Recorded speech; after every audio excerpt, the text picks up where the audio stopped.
అయోధ్య రాముడి కోసం బంగారు ధనస్సు సిద్ధమైంది. 286 కిలోల బరువుతో దీన్ని తయారు చేశారు. ఇందులో బంగారం, వెండి, ఇతర లోహాలను కలిపి ధనస్సును తయారు చేశారు. ధనస్సును తయారు చేసేందుకు 1,10,00,000 ఖర్చవుతుంది. ఈ నెల 22న అయోధ్య శ్రీరాముడి ప్రాణ ప్రతిష్ఠ వార్షికోత్సవం జరగనుంది. ఈ సందర్భంగా బంగారు ధనస్సును బాలరాముడి చెంత సమర్పించనున్నారు. అయోధ్యలో నిర్మించిన బాలరాముడి ఆలయం ప్రాణప్రతిష్ఠ జరుపుకుని ఈ నెల 22కు 2 ఏళ్లు పూర్తి కానుంది. ఈ సందర్భంగా అయోధ్య బాలరాముడికి ఒక అరుదైన కానుకను సమర్పించనున్నారు. ఒడిశాలో 286 కిలోల భారీ స్వర్ణ ధనుస్సు తయారయ్యింది.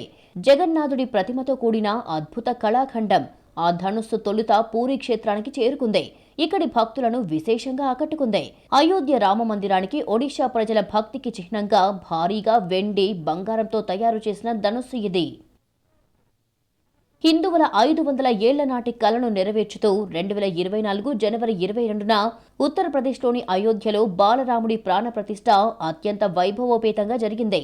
ఇటీవలే అయోధ్య రామాలయ నిర్మాణ పనులు పూర్తి కాగా అందుకు గుర్తుగా ప్రధానమంత్రి నరేంద్ర మోడీ జెండాను ఎగరవేశారు. ఈ సందర్భంగా అయోధ్య బాలరాముడికి అరుదైన కానుకను సమర్పించనున్నారు.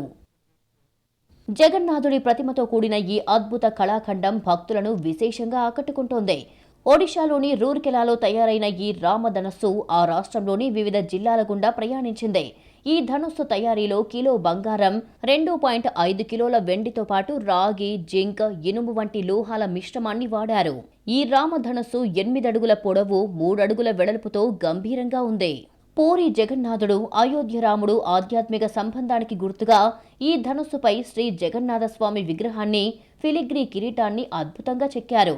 పూరీ క్షేత్రంలో రామ్ ధనుస్సుకు చేయాల్సిన క్రతువులు పూర్తయిన తర్వాత పవిత్ర శోభాయాత్ర అయోధ్యకు బయలుదేరింది. సరిగ్గా ఈ నెల 22న స్వర్ణ ధనుస్సు అయోధ్య రామ మందిరానికి చేరుకోనుంది. అక్కడ శ్రీరామచంద్రుడి పాదాల చెంత భక్తిపూర్వకంగా సమర్పించనున్నారు.